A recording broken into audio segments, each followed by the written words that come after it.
नमस्कार साथियों,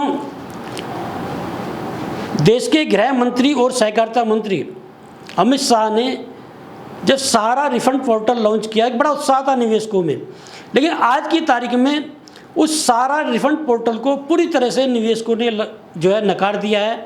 और निवेशकों का ये कहना है कि अमित शाह ने सुब्रत राय के जो सहारा के चेयरमैन हैं उन्हें बचाने के लिए ये सहारा रिफंड पोर्टल लॉन्च किया है। और अभी भी जो है उसमें काफ़ी पेच नज़र आ रहे हैं, काफ़ी जो है उसमें सीआरसी की ओर से जो है निवेशकों को जो है हिदायतें दी जा रही कि साहब इसमें ये खामियां नहीं होनी चाहिए, ये खामियां नहीं होनी चाहिए। ये भी जानकारी मिल रही है कि आने वाले समय में यदि 5 लाख से ऊपर का क्लेम कोई निवेशक करता है तो वो इनकम टैक्स के दायरे में आएगा। तो तरह तरह की बातें मिल रही हैं। लेकिन सहारा रिफंड पोर्टल का पूरी तरह बहिष्कार कर दिया गया है। और जो ऑल इंडिया जन आंदोलन संघर्ष न्याय मोर्चा, जिसकी अगुवाई अभयदेव शुक्ल कर रहे हैं, वो जो सहारा निवेशकों की लड़ाई लड़ रहा है, उसने जो है आज सहारा रिफंड पोर्टल के बहिष्कार में पूरे देश में जो है आंदोलन जो है वो छेड़ दिया है। और आज जो है सहारा रिफंड पोर्टल के खिलाफ भुगतान की मांग को लेकर केंद्र सरकार के खिलाफ पूरे देश में जो है ऑल इंडिया जन आंदोलन न्याय मोर्चा के जो कार्यकर्ता हैं वो निवेशकों के साथ में भूख हड़ताल कर रहे हैं। और सबसे बड़ा कार्यक्रम जो है उनका भोपाल में है। भोपाल में सहारा रिफंड पोर्टल के खिलाफ एक बड़ा कार्यक्रम जो है ऑल इंडिया जन आंदोलन संघर्ष न्याय मोर्चा ने रखा है। और वहाँ के जो प्रदेश अध्यक्ष हैं वीरेंद्र सोलंकी, उन्होंने बड़ी तैयारी वहाँ कर रखी है। अभयदेव शुक्ल भी वहाँ पर पहुँच रहे हैं। और ये कहा जा रहा है कि भोपाल में जिस तरह से पिछले दिनों भोपाल में कार्यक्रम हुआ और एक बड़ा हंगामा हुआ और कांग्रेस के नेता भी जो है वहाँ पर उनके साथ में थे, तो आज जो है सहारा रिफंड पोर्टल को लेकर भोपाल में एक बड़ा हंगामा हो सकता है।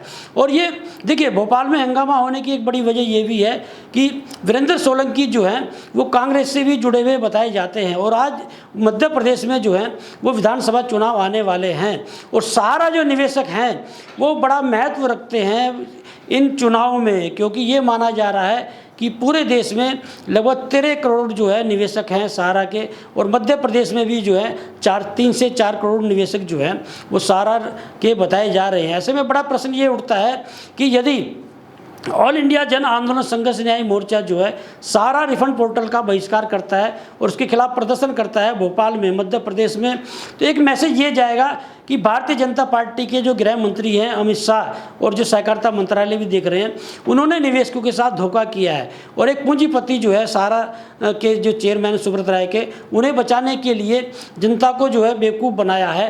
तो ये जो आज भोपाल में प्रदर्शन होने जा रहा है पूरे देश में, चाहे वो मध्य प्रदेश हो, चाहे बिहार हो, उत्तर प्रदेश हो, उड़ीसा हो, महाराष्ट्र हो, जहाँ जहाँ पर ऑल इंडिया जन आंदोलन न्याय मोर्चा की कार्यकारिणी है, वो लोग सारा जो है वहाँ पर प्रोटेस्ट कर रहे हैं। और आर पार की लड़ाई का नाम दिया है आज का जो प्रोटेस्ट है ऑल इंडिया जन आंदोलन संघर्ष न्याय मोर्चा का, आर पार की लड़ाई का इसे नाम दिया है अभयदेव शुक्ल ने।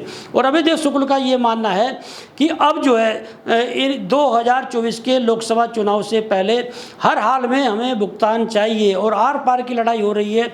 और उन्होंने चाहे प्रधानमंत्री नरेंद्र मोदी हों, गृह मंत्री अमित शाह हों, चाहे सहारा के चेयरमैन सुब्रत राय, ये कहा कि सबके खिलाफ मोर्चा खोलना पड़ेगा।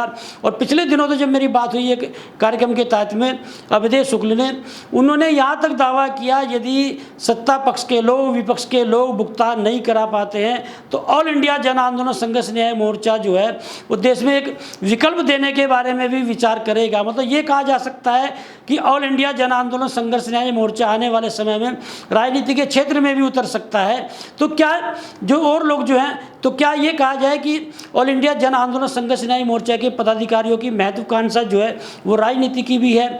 लेकिन ये जो दावा किया जा रहा है, ये सबका कहना है कि फिलहाल जो है हमें सारा निवेशकों का भुगतान चाहिए। और सारा निवेशकों का यदि भुगतान नहीं देती है सरकार या विपक्ष के नेता भी प्रयास नहीं करते, तो फिर कोई व्यवस्था जो है अपनी ही बनानी पड़ेगी भुगतान लेने के लिए।